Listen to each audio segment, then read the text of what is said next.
అమ్మా ఏం చేస్తున్నావు? నీకు డైరీ సంతకం పెట్టాను. సో చూడు, క్యారీస్ నాకు కట్టాలి కదా.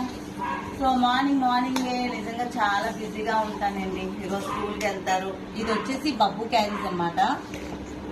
సో బబ్బుకి కర్రీ కట్టాలి. ఈరోజు వచ్చేసి బీరకాయ పచ్చి శనగపప్పు కర్రీ చేశాను. ఇది బబ్బుదన్నమాట క్యారీస్ వచ్చి. బబ్బు పెరుగన్నం అయితే తినడు. సో అందుకే వాడికి ఓన్లీ రైస్ కర్రీ కట్టాను.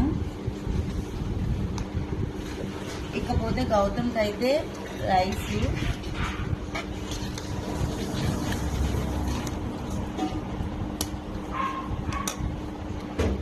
నెక్స్ట్ వచ్చేసి వాడికి పెరుగన్నం కంపల్సరీ కావాలి.